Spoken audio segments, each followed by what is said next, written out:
Salut, c'est Elliot et bienvenue dans cette nouvelle vidéo. Aujourd'hui, on va parler de trading. Quand on parle de trading, les gens pensent généralement à argent et pensent aussi généralement à libre géographiquement. C'est vrai qu'en tant que trader, tu peux techniquement travailler de n'importe où.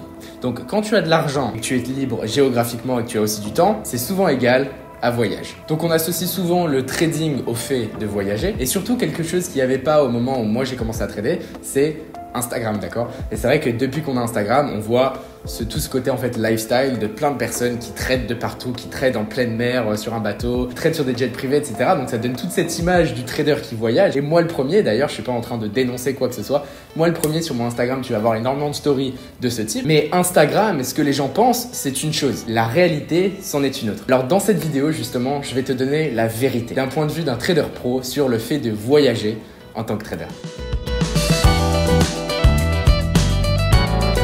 Alors la première chose dont j'aimerais parler pour finalement commencer cette vidéo, c'est le fait de trader sur son téléphone. C'est la chose qu'on voit le plus en ligne et la chose dont beaucoup de personnes rêvent en fait, c'est-à-dire de pouvoir voyager le monde, avoir juste son smartphone et puis gagner des millions littéralement par an sur son smartphone. Alors, désolé, mais la vérité, c'est que ce n'est pas possible, d'accord? Gérer une position sur son téléphone est possible, ce n'est pas recommandé, mais c'est possible. Mais trader de A à Z sur son téléphone, c'est juste pas possible. Pourquoi? Tu peux voir que derrière moi, j'ai plein d'écrans, c'est pas pour rien. C'est parce que je fais énormément de recherches, j'ai besoin d'avoir des choses devant les yeux pour pouvoir faire les meilleures décisions possibles, d'accord? Et c'est pas sur un téléphone que tu vas pouvoir être dans les meilleures conditions pour prendre des décisions bien informées, backées par du data, backées par des analyses et finalement être au meilleur de ta performance, d'accord? Tu vas simplement te faire manger sur les marchés. Donc trader sur son téléphone tout en voyageant, désolé de te le dire, c'est pas possible. Et si tu vois quelqu'un qui prétend pouvoir voyager le monde tout en tradant de son téléphone sur des trucs automatiques, des robots, il a rien à faire, etc.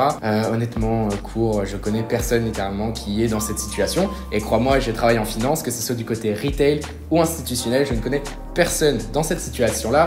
Les personnes qui voyagent en tradant, je vais t'en parler un peu par la suite, mais on a besoin d'ordinateur. Mais tu peux aussi en perdre. C'est-à-dire que le trading, c'est pas juste du gain, mais c'est aussi un risque. Donc, est-ce que tu vas prendre le risque de trader sur ton téléphone? Bah non, tout simplement. Et si tu peux trader sur un vrai appareil, tu peux vraiment avoir toutes tes recherches et être au pic de ta forme, pourquoi est-ce que tu prendrais le risque d'aller trader sur un téléphone? Ça n'a juste aucun sens. Donc comme je te dis, fais très attention aux arnaques qui prétendent que tu peux tout faire depuis ton téléphone, c'est pas possible. Maintenant, je viens de te dire que tu pourrais toujours gérer, manager des positions qui sont en cours sur ton téléphone. Ça oui, c'est possible. Je le fais d'ailleurs. Cependant, quand je le fais, c'est vraiment très rare que je manage une position seulement sur mon téléphone, sans regarder soit sur l'iPad, soit sur l'ordinateur.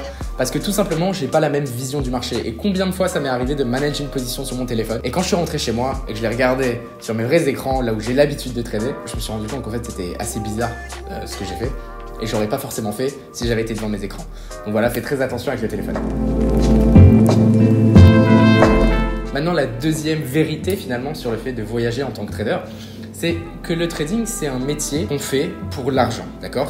On travaille pour l'argent. Si on n'a pas besoin d'argent, on va pas forcément travailler. Ce que je veux dire par là, c'est si on est en moitié de mois et tu as déjà gagné plus que ce que tu fais d'habitude tous les mois, tu vas pas forcément vouloir continuer à trader. Ça, c'est quelque chose que beaucoup de personnes ne voient pas, c'est-à-dire qu'ils voient les traders pros qui tradent tout le temps. Mais non, honnêtement, moi, dans mon cas, ça va m'arriver parfois, une semaine, j'ai pas forcément envie de trader. Pourquoi? Parce que j'ai tout simplement pas besoin de l'argent.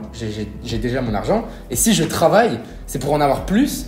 Mais est-ce que j'en ai besoin de plus? Et sachant qu'à un certain moment dans tes finances, avoir plus d'argent, ça ne veut pas dire plus de lifestyle. Ça veut pas dire que tu as une plus grosse maison, une plus grosse voiture. Au bout d'un moment, ton lifestyle est un peu capé, sauf si tu veux aller sur des méga yachts ou des trucs de ouf. Mais plus d'argent veut juste dire plus d'investissement ou plus d'argent en banque, quoi, tout simplement. Donc, parfois, un trader pro ne va pas toujours trader, sauf si évidemment tu travailles en institution, tu as des clients, tu as certaines responsabilités face à d'autres personnes. Mais si c'est ton propre argent, au bout du compte, on trade pour gagner de l'argent. Mais si on n'a pas besoin d'argent tout de suite, on va pas forcément trader. Maintenant, j'ai justement un exemple très concret sur ce que je suis en train de raconter finalement. C'est que donc on est au mois d'octobre et tout le début du mois d'octobre, pendant 8 jours, je suis parti voyager et j'étais à Tulum, d'accord? Donc, j'aurais pu très bien continuer à trader de Tulum. C'est littéralement le même fuseau horaire que là où je vis, donc Panama. Donc, c'est quelque chose que j'aurais pu faire. Mais mes comptes perso, j'ai pris aucun trade. Je n'ai pris aucun trade pendant que j'étais à Tulum. Pourquoi?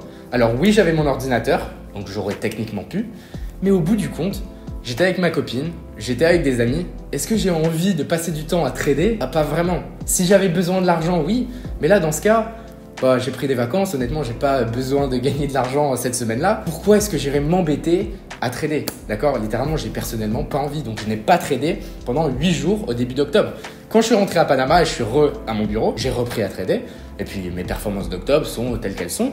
Et voilà. Et donc, l'image du trader qui va toujours trader en voyageant, etc., elle peut être correcte si c'est un long voyage, d'accord? Donc, par exemple, quand je rentre en Europe et que je vais en Angleterre, en France, etc., bah là, évidemment, je vais être là-bas pendant des périodes beaucoup plus longues. Je vais pas pouvoir me permettre de ne pas trader pendant je sais pas combien de temps.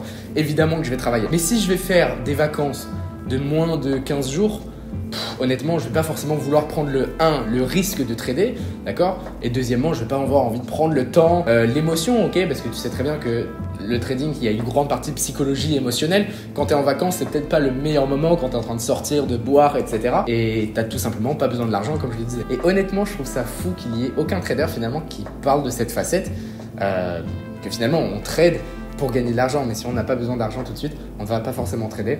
Et donc un trader ne va pas toujours travailler en vacances. Maintenant, petit astérix.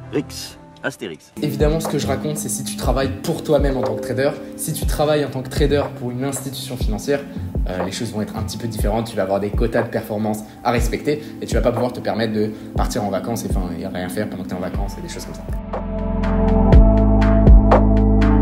Maintenant, le troisième point que j'aimerais aborder sur cette vidéo, c'est finalement, pour ceux qui me suivent sur Instagram et qui voient mes stories, pourquoi est-ce que parfois tu me vois soit à la plage, soit dans des hôtels, enfin bref, pendant que je suis en train de voyager, devant des graphiques et prendre des stories comme ça. En fait, la chose qu'il faut vraiment que tu comprennes, c'est quand je dis que je vais pas trader pendant une semaine par exemple parce que je suis en voyage, il y a une grande différence entre le fait de ne pas trader et le fait de ne pas analyser, de ne pas faire de recherche et de ne pas lire d'articles. Donc oui, quand je suis en voyage et je suis en déplacement, j'ai toujours mes ordinateurs avec moi et tous les jours, je vais checker quand même les marchés, je vais lire des articles et puis souvent, voilà, je vais te montrer un petit peu ce que je fais, mais ça ne veut pas dire que je suis en train de trader. Donc la raison pour laquelle je fais ça, c'est tout simplement pour rester au courant, d'accord? Ne pas perdre le fil, parce que si tu reviens de vacances et tu es complètement largué, tu sais plus ce qui s'est passé et il faut que tu, en gros, rattrapes une semaine ou 10 jours ou 2 semaines de ce qui s'est passé niveau économique, je vais perdre un temps fou. Alors que si je le fais un petit peu tous les jours, finalement, je vais toujours être dans le bain, je vais toujours savoir ce qui est en train de se passer.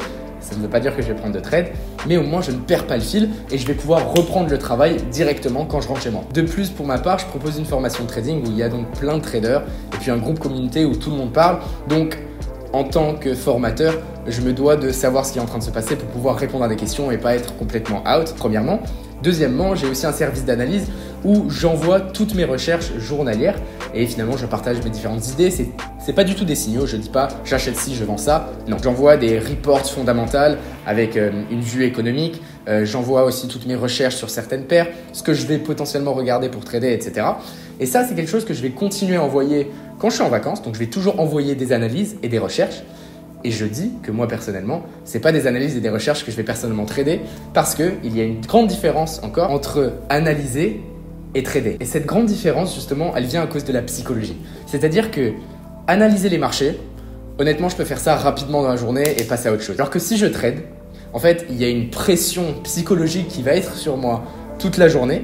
Il va falloir que je m'assure d'avoir Internet toute la journée. Il va falloir que je m'assure de pouvoir manager mes trades toute la journée. Donc finalement tout le temps, et c'est ce que les gens ne voient pas forcément, mais tout le temps et toute cette énergie, je le vois un peu comme un gros nuage noir qu'on a sur les épaules, il va être là toute la journée.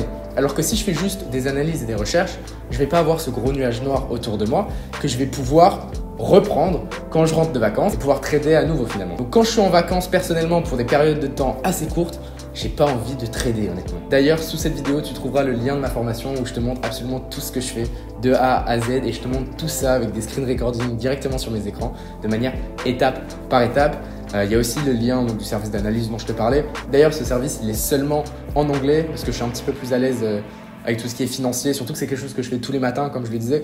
Donc, j'ai pas envie que ça me prenne trop de temps. C'est plus quelque chose que je partage mes recherches. Donc, généralement, elles sont en anglais. Donc, voilà. Alors, j'espère que cette vidéo t'aura plu et que j'aurai un peu cassé ce mythe du trader qui trade tout le temps en voyageant, etc. Que les probabilités font que quand tu vas être trader professionnel, tu voudras soit pas forcément trader en vacances, tu préféreras t'amuser et profiter. Deuxièmement, tu n'auras pas forcément besoin de trader parce que de l'argent en banque, tu en auras. Et troisièmement, je le redis, mais tu peux pas trader totalement professionnellement avec un téléphone, c'est juste pas possible. Maintenant, si c'est un voyage un petit peu plus long terme, comme je le disais, évidemment que je vais continuer à trader. D'ailleurs, dis-moi dans les commentaires si tu aimerais que je te montre finalement mon setup de trading quand je voyage, donc comment je me débrouille, parce que généralement, j'ai pas juste mon ordi, j'ai un ordi, un écran supplémentaire, etc. Donc finalement, comment je me débrouille pour avoir mon setup un petit peu partout où je vais. D'ailleurs, si tu as quoi que ce soit comme question, tu peux laisser dans les commentaires ta question, je vais lire tous les commentaires, donc j'y répondrai. Sinon, tu peux aussi m'envoyer un message sur Instagram qui s'affiche juste ici, si tu veux aussi d'ailleurs voir un peu mes voyages et puis mes recherches que je fais justement quand je suis en voyage. En tout cas, si la vidéo t'a plu, n'oublie pas de lâcher un pouce bleu, de t'abonner à la chaîne, de faire tout le truc machin pour pas rater une prochaine vidéo. Je fais une vidéo littéralement tous les dimanches sur le trading, la finance, l'investissement et finalement tout ce qui m'intéresse. Je te souhaite une excellente fin de journée. Ciao ciao. Alors, je sais pas s'il était pété. Pourquoi j'ai trop la connerie, j'ai trop envie de faire une connerie. C'était Elliot, je te souhaite une super fin de journée. Allez, ciao.